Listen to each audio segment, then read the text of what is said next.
거룩하신 하나님 아버지 은혜를 감사합니다. 귀한 주일을 우리에게 주셨사오니 기도로 하나님께 나아가기 원합니다. 우리에게 말씀하여 주셔서 깨닫게 하옵소서. 예수님 이름으로 기도드립니다. 아멘. 찬송가 288장 하나님께 찬양드립니다. 예수를 나의 구주 삼고 성령과 피로써 거듭나니 이 세상에서 내 영혼이 하늘의 영광 누리도다. 이것이 나의 간증이요 이것이 나의 찬송일세. 나 사는 동안 끊임없이 구주를 찬송하리로다.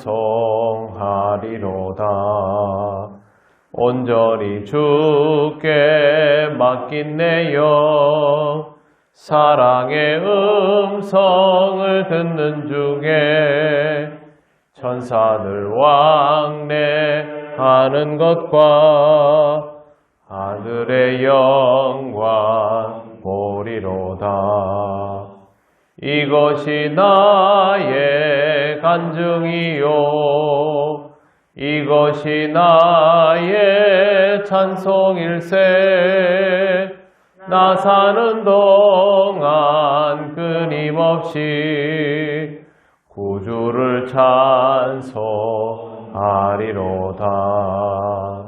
주 안에 기쁨 누림으로 마음의 풍랑이 잔잔하니 세상과 나는 간 곳 없고 구속한 주만 보이도다. 이것이 나의 간증이요 이것이 나의 찬송일세. 나 사는 동안 끊임없이 구주를 찬송하리로다.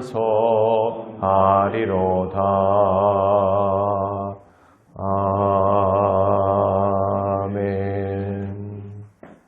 하나님 말씀 로마서 14장 1절입니다. 다 같이 봉독하겠습니다. 믿음이 연약한 자를 너희가 받되 그의 의견을 비판하지 말라. 아멘. 로마서 12장부터 계속해서 우리가 읽은 내용은 믿음으로 의롭다 칭함을 받은 성도는 어떤 생활을 해야 하는가에 관한 것입니다. 성도의 생활은 교회를 중심으로 이루어지는데 교회는 굉장히 다양한 사람들로 구성이 되어 있습니다. 사회적인 특징이 다양한 것도 있지만 무엇보다도 교회에는 오래 나온 사람과 또 나온 지 얼마 되지 않은 사람, 신앙의 역사가 다른 종교를 가지고 있다가 기독교로 개종한 사람, 또 어릴 때부터 기독교 안에서만 자라난 사람, 이런 구성들 자체가 굉장히 다양하기 때문에 서로의 생각이 많이 다를 수 있습니다. 작은 성경 공부 모임을 해보아도 그 안에 다양성이 있는데 교인 숫자가 일정 분량 이상 늘어나기 시작하면 이 다양성은 특정한 기준을 가지기 어려울 정도가 됩니다. 로마 교회도 물론 마찬가지였습니다. 이러한 다양성에 대해서 제대로 된 이해가 없다 보면 공동체는 숫자가 늘어나는 것이 교회가 든든하게 서가는 것이 아니라 위험성을 더 많이 내포하게 되는 그런 상황이 되기 때문에 바울이 여기에 대하여 권면을 합니다. 믿음이 연약한 자를 너희가 받되 그의 의견을 비판하지 말라. 먼저 본문에 나오는 믿음이 연약한 자에 대하여서는 두 가지로 해석을 해왔습니다. 첫째는 유대교 출신의 이방 기독교인들입니다. 이 사람들은 로마 지역에 살고 있는 이방인들이었는데 먼저 유대교로 개종이 되었습니다. 그 시대에 그 지역에서는 잘 있지 않은 일인데 디아스포라들에게 전도가 된 상태이죠. 그렇게 있다가 이 사람들이 다시 기독교로 유대인들이 개종할 때 같이 개종을 한 케이스입니다. 그러면 이 사람들은 로마의 우상숭배를 해오다가 유태교로 개종을 했다가 기독교로 개종을 한 그런 형태라고 할 수 있습니다. 로마의 문화와 관습에 대해서 누구보다 익숙한 사람들입니다. 당시 시장에서 유통되던 고기는 대부분 우상숭배에 바쳐졌던 것들이 시장으로 되돌아 나와서 판매가 되고 있는 실정이었습니다. 그러다 보니 이 사람들이 기독교로 개종하고 유태교로 개종했을 때부터 그렇게 해왔겠죠. 유태교로 개종하고 나서부터는 시장에 나와 있는 고기들을 먹지 않는 그런 습관이 생겼습니다. 우상숭배에 바쳤던 고기니까 못 먹겠다. 우리로 치면 뭐 제사고기 뭐 이런 식이 돼버리는 거겠죠. 유태교도들은 율법을 굉장히 엄격하게 지켰기 때문에 이런 것들을 아주 깨름칙하게 생각을 했습니다. 그런데 이런 사람들 앞에서 처음부터 이 로마의 정서를 잘 모르고 있는 그런 기독교인들이 타지에서 이주해 오거나 복음을 전하러 와서 전혀 개의치 않고 그 고기들을 먹는 모습을 보면서 하나님을 믿는 사람이 우상의 고기를 먹어도 되나 이러면서 그 믿음을 의심하는 그러한 일들이 발생하게 된 것입니다. 자기들은 이 고기들이 어떻게 여기 와 있는지를 알기 때문에 먹지 않는 것인데 그런 거에 개의치 않는 사람들을 보면서 이해할 수 없다고 된 것이죠. 그 다음에 유태인들 중에서도 기독교로 개종을 했지만 그 유태인들은 대부분 구약의 율법에 대한 그 의존도를 아직도 가지고 있는 사람들입니다. 성경에 보면 할례로 인하여 논쟁이 일어나고 하는 일들이 있지 않습니까? 이 사람들은 유태교에서 금지한 고기들은 먹지 않았죠. 하지만 또 다른 기독교인들, 이런 것들에 구애받지 않는 기독교인들은 유태교에서 금지한 고기들도 마음껏 먹었습니다. 대표적인 것이 낙타입니다. 낙타랑 그 돼지고기인데 실제로 유태인들은 낙타를 먹지 않았지만 중동 지방에서 낙타는 굉장히 고급 요리에 속합니다. 그런 것들을 먹으면 이제 유태교도 출신 기독교인들이 보면서 아니 어떻게 율법에 먹지 말라고 한 고기를 먹을 수 있느냐. 이 사람들은 기독교가 유태교의 연장선상에 있다라는 생각을 하고 있기 때문에 이걸 가지고 이 사람들의 의견을, 이 사람들의 신앙을 이제 판단을 하려 들었던 것이죠. 그러면 정말 기독교에 대한 개념만 가지고 있는 사람들은 이게 뭐 거리낄 게 있습니까? 소를 먹든 돼지를 먹든 낙타를 먹든 토끼를 먹든 상관이 없는 것이죠. 이 사람들이 보기에 유태교에서 개종한 유대인이나 이방인들은 믿음이 연약한 자들입니다. 아직도 율법에 대한 자유가 없는 사람들이네.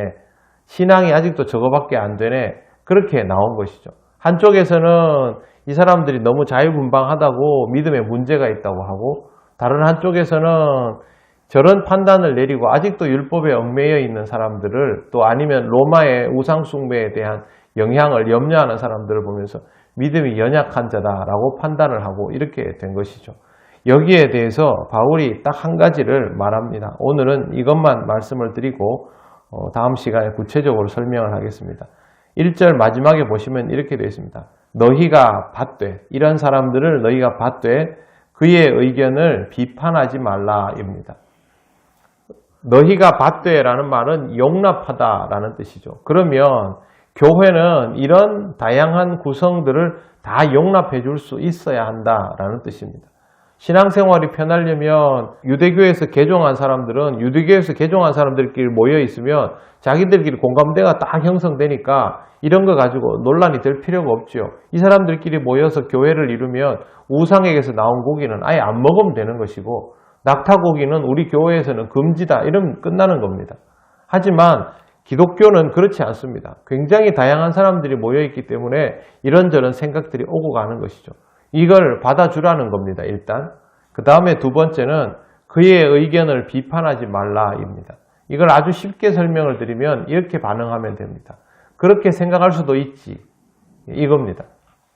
생각이 다를 수 있죠. 유태교에서 개종했기 때문에 유대교의 영향을 받는 것이 당연하겠죠.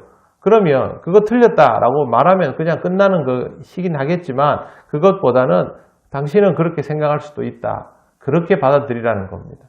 아이들이 어른들을 보면서 이해할 수 없어 할 때가 있습니다. 그러면 어른이 아이를 보면서 너는 생각하는 게 왜 그렇게 어리냐라고 말하면 그건 말이 안 되는 거죠. 아이니까 그렇죠. 믿음이 연약하니까 그런 겁니다. 그러면 그때는 그렇게 생각할 수도 있지. 이렇게 해주라는 말입니다.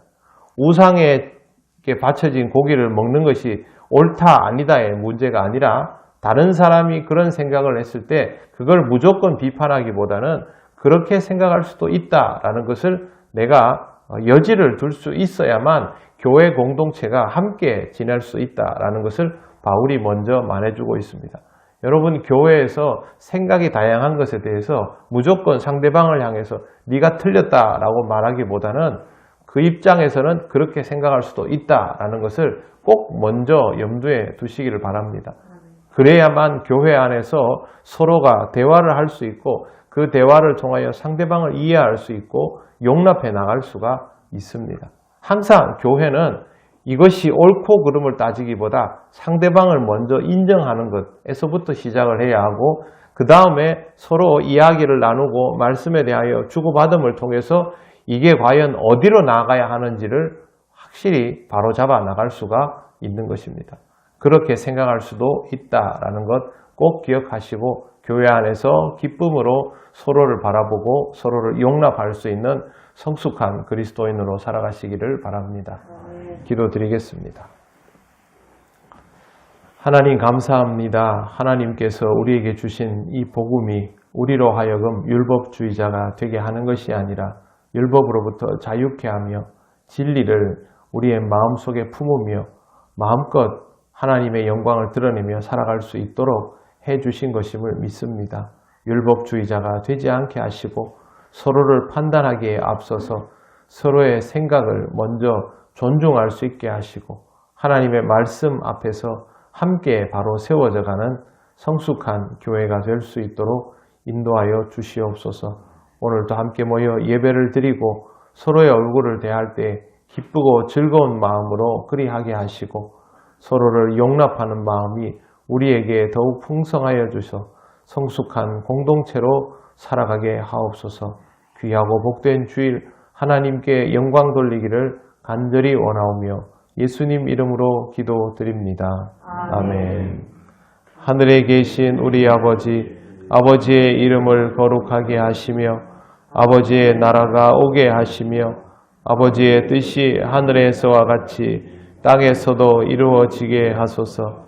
오늘 우리에게 일용할 양식을 주시고 우리가 우리에게 잘못한 사람을 용서하여 준 것 같이 우리 죄를 용서하여 주시고 우리를 시험에 빠지지 않게 하시고 악에서 구하소서. 나라와 권능과 영광이 영원히 아버지의 것입니다. 아멘.